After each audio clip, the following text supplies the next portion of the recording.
Hey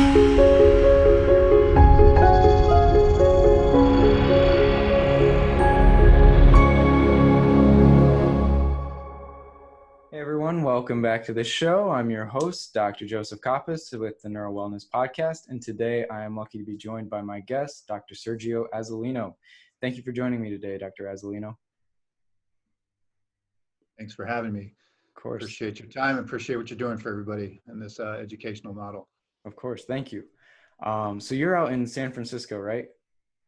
I am. Okay.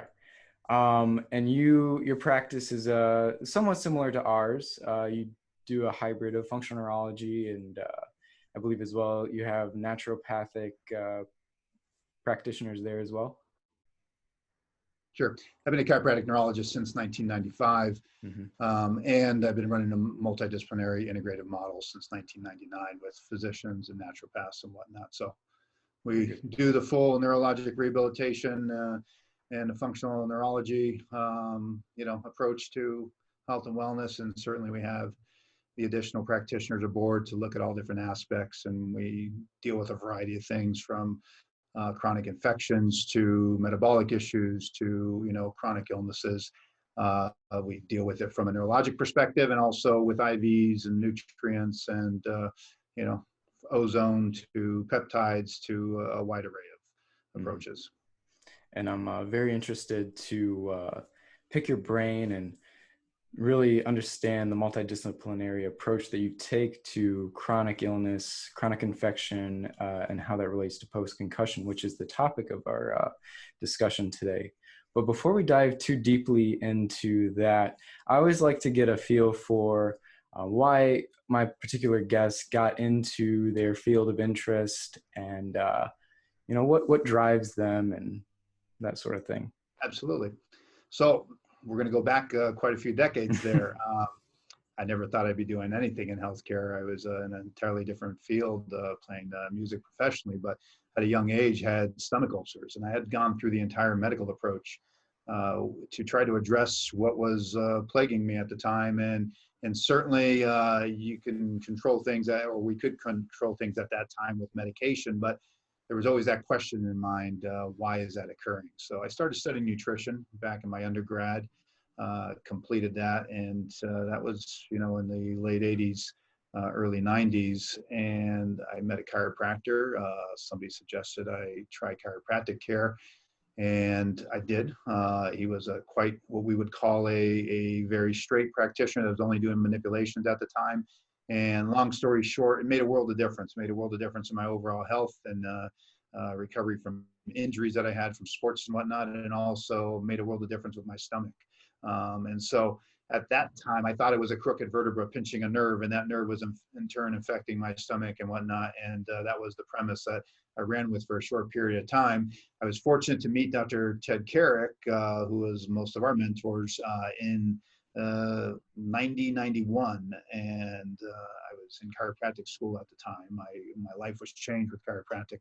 I just wanted to be able to give back the gift that I had of better health, and became very passionate about that. And fortunately, when I met Dr. Carrick, I started understanding the nervous system and our approach to health and wellness on an entirely different level. And so I started my studies with Dr. Carrick concurrently with chiropractic. I finished up both at the same time. I shouldn't say finished, but I finished a formal course of study because, as you know, you're never done with learning about the nervous system. And so I started practicing functional neurology in 94, 95, and, been thrilled with the changes that we're able to make and help people with. And beyond that, I always had an interest in nutrition. I was looking at that early on. Within several years, I started working with some physicians and started looking at an integrated model to just make sure we covered all bases to really help people get to a different level of health. And that has been what we've been doing since 99. It's been very helpful. It allows us to look at a patient and really treat them for who they are. Each person down to the cellular level has a unique signature that needs to be addressed. And, the deeper you look, the more you can do to help people. And we've been thrilled with being able to, just be a resource for patients with a variety of different injuries and illnesses. Mm-hmm. And I think you failed to mention you're now the president of the Chiropractic Board of Neurology, Chiropractic Neurology Board. So thank you for doing the work that you do for this board and this specialty. Sure. My pleasure. So you've had a couple decades of experience now, especially working in the field of the chiropractic neurology, functional neurology. So inevitably, you're going to run into a lot of post-concussion, concussion type patients, correct? Sure. And you had a pretty big study that you looked at your post-concussion cases, and you wanted to see how many of them actually tested positive for Lyme, correct? Sure. So the way the story began is, just in doing this work, it's inevitable that you're going to be seeing complicated neurologic cases, and we're seeing numerous that or post-concussive syndrome, and we're treating people from all different walks of life afflicted with, late effects of a concussion. Concurrently, we're seeing quite a few patients that had complicated neurologic issues secondary to Lyme disease, secondary to other infections. Things that we would associate with concussions, we commonly saw with Lyme disease cases also, from dizziness and vertigo and fatigue, headaches, brain fog, a lot of these different symptoms that can be lingering in both cases. So certainly we understood the mechanism with the Lyme, and we understand the mechanism with concussions, and we started testing people, and this was well over a decade ago. We started testing a lot of these cases and saw that there was a high number of people that had lingering effects of a concussion that were secondary to different infections and whatnot. So the beauty of what we do as chiropractic neurologists, as you know, is our skills are so exacting that we're usually able to be very effective in getting people well right away. We noticed that some people were not getting well, or some people were getting very well and then seen other practitioners, and including ourselves, and did great. And then they would relapse and come back a year or two later with some similar symptoms. And so in testing a lot of these people, we identified the obvious that they did have Lyme and other infections.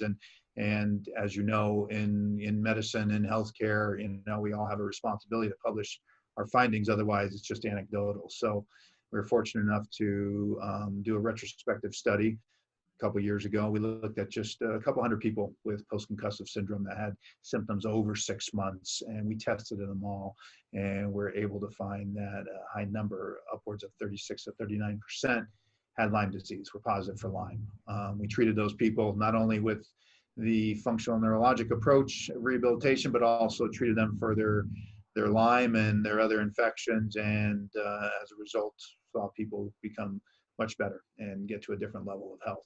So my hope is with this is that we just can change a bit of the standard of care when it comes to traumatic brain injuries, and just bring some greater awareness to all that deal with concussions, that if people are not getting well, there may be other underlying circumstances, other infections, toxins, different environmental components that can be affecting their health. All too often, many practitioners get fixated at thinking somebody was perfect, as patients do. They think they were perfect until they had the concussion or the insult. So I like to say we're treating people that have had concussions, not concussions. And in doing so, if we look at people on a whole, you're going to uncover a host of underlying issues that have really come into play. Yeah. And like has been said by many of our guests, every concussion is different. Every patient is different. Every head injury is different. So absolutely, that's the appropriate approach, I think. So, so you mentioned 38% of the patients you retroactively looked at tested positive for Lyme. It was 36% of the females and 38 of the males. Yes. Okay. Looking at the general population, how does that compare to those, I guess, in the general population that test positive for Lyme? Is that a lot higher? Is that lower? Well, as you understand, especially the world is understanding the COVID stats right now. It all depends on if you're looking at people that have been tested and people that haven't been tested. And certainly Lyme disease is one of those conditions that there has been a lot of controversy surrounding it for many years. And that controversy stems from a host of different things. many of the lab tests are not equal, as we're seeing with COVID testing. It's not equal. Mm-hmm. And so some labs like LabCorp and Quest Diagnostics, which are excellent labs, we use them on a daily basis. We have a lab here, and literally we're drawing blood and utilizing those labs for a variety of different infections and different metabolic issues on a daily basis. However, their testing when it comes to Lyme disease and the co-infections with Lyme is not sensitive enough. So we're using specialty labs for that. So that's where a lot of the confusion lies when people say, well, you know, I had one test that was negative, or we tested a sector of the population that didn't test positive, but yet you test them on another lab and they do test positive. So to answer your question, we haven't tested the world. We haven't tested everybody in the United States. We know that there's a very high prevalence of Lyme disease in certain sectors in the United States, certainly in the Northeast, certainly where you are all, in the Northwest also there's a high level. There's many that dispute that it even exists in California. A recent study recently just found that about 30% of the Lyme that was found in California was related to Bartonella Miyamoto, which is another strain that's coming from Japan. So the CDC will tell you there's about 300,000 undiagnosed cases throughout the United States, but we can't tell you what percentage of the population truly has it. Sure. Certainly our patients, it's as much as we'd like to think the rest of the world is the same as us, they're not. We have a selection bias in our patients because we're obviously attracting a lot of patients that have similar symptoms that are not well. So we're probably seeing more of the stuff in our practice, but we do propose a 5-center study, and we want to spread this out throughout the United States and maybe the world for that matter, and repeat the study. Mm-hmm. I realize that we didn't properly describe what Lyme is. So for those of our listeners who aren't actually familiar with the term Lyme and maybe its complications, can you run through some things that people should be aware of? So Lyme disease is classically thought to come from an organism transmitted by ticks. It's a spirochete, the last big spirochete that the world knows about, was years ago. And this spirochete transmitted by Lyme can get into the system.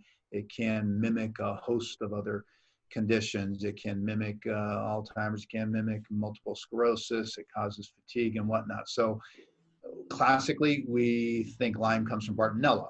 Bartonella borrelii is the organism. However, most ticks transmit other conditions also. We call those the co-infections. There's a host of co-infections called Bartonella, Babesia, Anaplasmosis, and the list goes on. There's about 18 different species that can be transmitted from these ticks. Some can be transmitted via cat scratch, or we call it cat scratch fever. Some can be transmitted via a mosquito, but generally we're classically referring to Bartonella and its co-infections being transmitted by ticks. Mm-hmm. So when these ticks get into the system, classically, once again, people have what's called a bullseye rash, and that bullseye rash usually represents an acute infection. Many times people are treated for just a couple of weeks with antibiotics. The acute symptoms may disappear and the person may feel relatively healthy for weeks, decades, months. We don't know. And the one thing that we discovered with our research is many of these people had symptoms long ago and felt great for decades until they got a head injury. And then the thought is when we get this head injury, it opens up our blood-brain barrier, and that's a protective sheath, as you know, Dr. Coppus. It's a protective sheath around the brain, and that blood-brain barrier is very selective on which organisms, which nutrients it lets into the brain. And unfortunately, when you get a head injury, you develop what we call a leaky blood-brain barrier. And as we develop that leaky blood-brain barrier, now you're going to have organisms and other immune markers and what we call cytokines that rush into the brain and start to have a central effect on the brain. And we see this with Lyme disease. We see it with its co-infections. We see it with things like strep, Mycoplasma pneumoniae, a host of these different conditions can affect the brain in conditions that we know as PANDAS, pediatric autoimmune neuropsychiatric syndrome, or pediatric autoimmune neuropsychiatric syndrome that doesn't need to be secondary to strep. It can be secondary to these other conditions, and it can cause a host of things from autoimmunity in the brain leading to obsessive compulsive disorder, tics, tremors, anxiety, depression, and whatnot. Yeah. So most importantly, when people are bitten by a tick, they should be tested right away. If you have the tick still, save the tick and have the tick tested. And oftentimes the antibodies for Lyme disease may not become prevalent for weeks to 2 to 3 weeks. And so it's best to wait that time frame for a Lyme disease test. And if so, make sure you're treating with a physician that's well versed on how to address these conditions. And Lyme, typically being transmitted via tick, is the classic model. You mentioned cat scratch as well as mosquito. Are there any other presumed methods of transmission that are being researched right now that people should be aware of? Sure. There's tick-borne relapsing fever or louse-borne relapsing fever. It can be transmitted via body lice and louse. We don't know if Lyme disease can be transmitted sexually. You're going to have quite a few physicians that say, yes, it can. We honestly don't know enough to say yes or no. So we would always err on the side of caution and say if one has Lyme, that they notify their partner and certainly, exert, safe practices. Additionally, we don't know. We do know that there's a lot of evidence that it can be transmitted through the fetus or through the womb, and so many mothers, infected with Lyme disease have transmitted this to their babies. So when we see young people with Lyme, we generally suggest the mothers be tested also. And a lot of times with a in-depth history, you'll be able to identify some maternal transmission. And when you get a patient in that you suspect might be a Lyme patient that also has post-concussion syndrome, how do you approach those patients differently? Well, if someone has neurologic symptoms, as the average individual will commonly ask the functional neurologist, well, what should I do for them? And as you know, as an expert, we need to examine people, identify what's working well and what isn't working appropriately in their nervous system. And we're not treating the condition, we're treating the patient. We're treating the nuances that patient may have. Mm-hmm. So as you already mentioned, no two concussions are the same. No two patients are the same that have a concussion. The same goes for Lyme. So when we evaluate individuals, we always do a very comprehensive neurologic evaluation from head to toe, testing all sensory, motor, balance, coordination, all the various functions that I'm sure you've discussed on your podcast, looking at, video nystagmography, video oculography, testing eye reflexes and whatnot. But we also take a good look at them metabolically. We take a good look at everything from the basics, dealing with their chemistry, dealing with their hormones, and we'll commonly look at different infections. Mm-hmm. If we identify that those are there, we treat them. We treat both. It doesn't make a difference brain is failing secondary to Lyme, or if it's secondary to a head injury, you still need to treat it. And even if it came secondary to Lyme disease, you have to treat the Lyme disease. But it doesn't mean because you eradicate the infection that their brain suddenly jumps back to normal. It just doesn't happen. And we see the same we deal with a lot of children with PANS and PANDAS. And even if it came secondary to an infection, and they have the autoimmunity, erasing the autoimmunity or erasing the infection doesn't mean that their brain just jumps back to being age appropriate. So mm-hmm. it's important to do both. And a hope of mine and a dream of mine would be that the functional neurologist becomes aware of various different infections and toxins. Mold toxins is another thing that we see very commonly affecting the brain, that we as functional neurologists become very aware of the various toxins and infections that can affect one's Neuraxis, and that many of the physicians out there and functional medicine practitioners that are dealing with these infections understand that regardless of what triggers a dysfunction, if they have poor function neurologically, you have to treat that. Mm-hmm. I see too many patients stuck in one camp or another, and that's unfortunate. I see patients that have been trying to kill off Lyme disease for years, and they have tics, tremors, they have ataxia, they have, you know, persistent vertigo, and the doctor keeps trying to kill the organism, hoping that all those symptoms will, you know, eradicate. And that's not the case. Mm-hmm. The Lyme damages certain areas of the brain, and these people need rehab. Yeah. And vice versa. We don't want to be spending our life trying to rehab people if there's an underlying fire that may be coming from an infection. Yeah. And I think that's a perfect metaphor, you know, a fire, like a house fire, you got to put out the fire and then you got to fix the damage. So so with these chronic illnesses, including Lyme, there are a lot of different treatment interventions out there that people can pursue. What are some that you've seen work in your office? What are some of the things that you offer in your particular office? I know you said you have a multidisciplinary clinic. Yeah. I'm very holistic when it comes to most things. You know, I think antibiotics are very useful, and we need to be very discriminate with our use. When it comes to Lyme disease, I've seen thousands of cases over a couple of decades, and at this stage in my career, I'm in favor of going after it very strongly with antibiotics in the early stages. My personal opinion is that a lot of people try using herbs at a low level, and it can build some resistance in the organism. So we don't just do one approach. We deal with these conditions with herbs. We deal with it with antibiotics. We deal with it with ozone. We deal with it, you know, hyperbaric oxygen. You know, peptides can be excellent at regulating the immune response. So there's really not one thing. The beauty of having an integrative clinic is we could examine people and see what's really best for them. All too often, people show up at a clinic that does X or Y, and that's all they get, because that's what that practitioner knows, and that's what they suggest. Having multiple practitioners and everybody with some different fortes, we could see what's going to serve the patient best and really address that. Mm-hmm. And the same goes with toxic metals. You know, you're going to have practitioners that say, oh, don't ever chelate anybody. It's not safe. It's very safe if done appropriately. You know, the contraindication for most therapies is having a practitioner that doesn't have experience or is not clinically competent.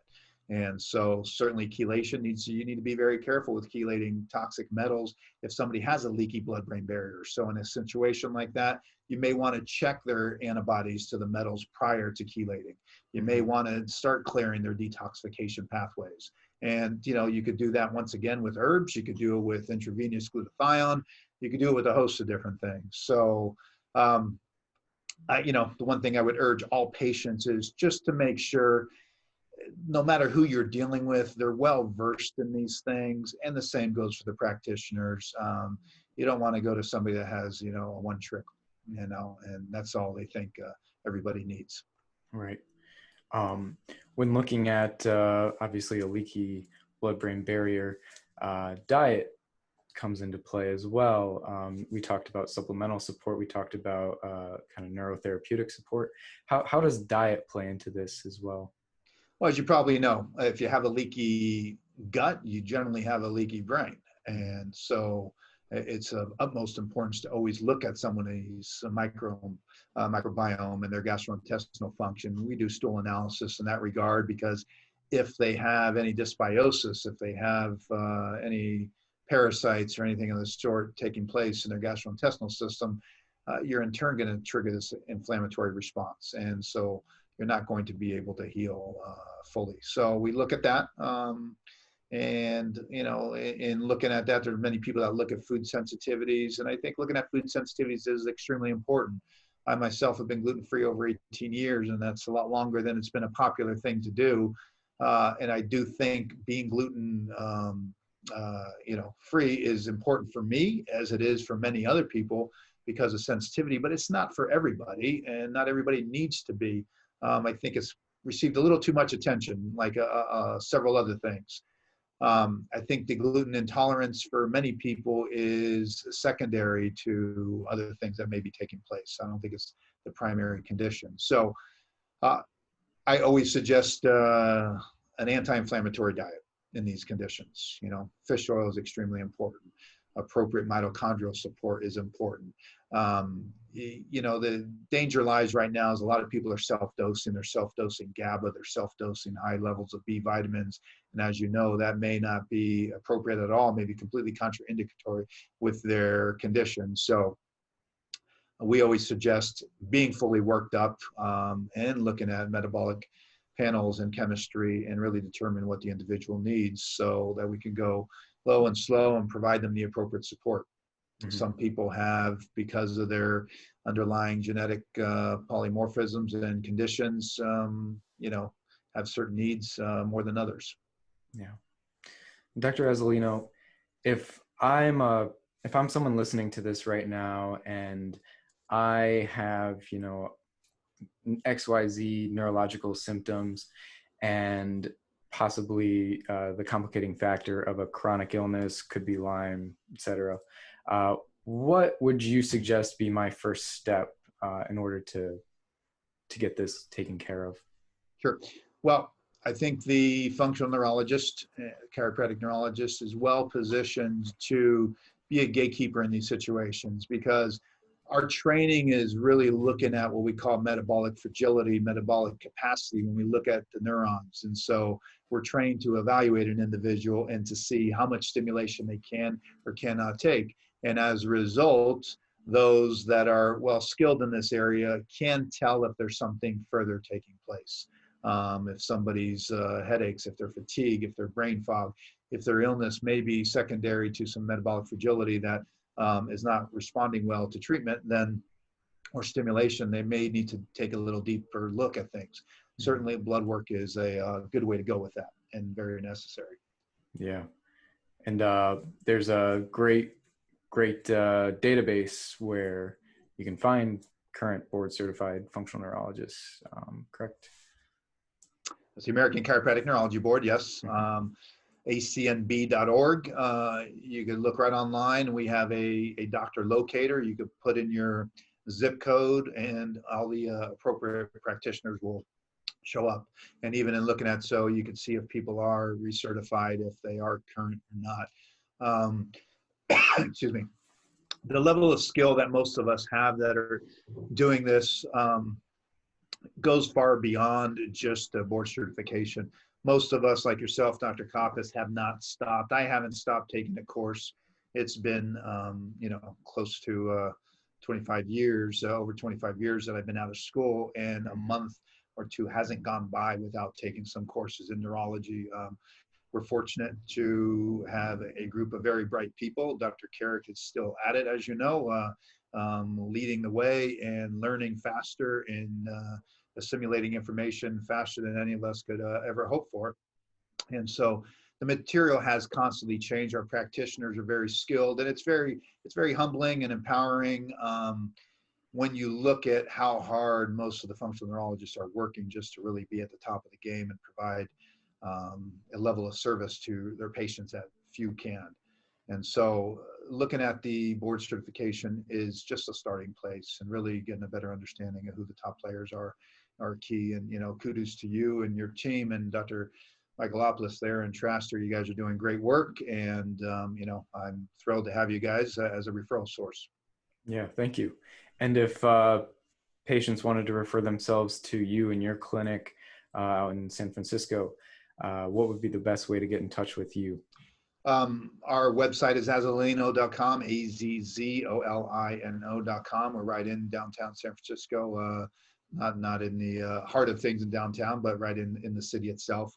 Mm-hmm. Our number is 415-563-3800. I am on the American Chiropractic Neurology Board. As you mentioned, I'm currently the president of that. So, you know, it should be fairly easy to find. Very good. Well, I really appreciate you coming on today, Dr. Azzolino. I just wanted to give you one more option. If there's anything we may have forgotten to discuss today, if there's in relation to chronic illness and concussion, or if there's any, words of hope that you have for our listeners, this would be a great time. I think when patients are suffering from a concussion, it's very important for them to look at their entire life story, because like I said, what we found with the study that we did with concussions and Lyme disease, the Lyme didn't happen at the same time as the concussion. I think some of these people had this condition as they have various other conditions that are just lying dormant. And then the concussion opens up the blood-brain barrier. It causes a cascade of inflammatory events, and then things take off. So as you know, all too often patients want to come in with a very focused history, looking at only one thing.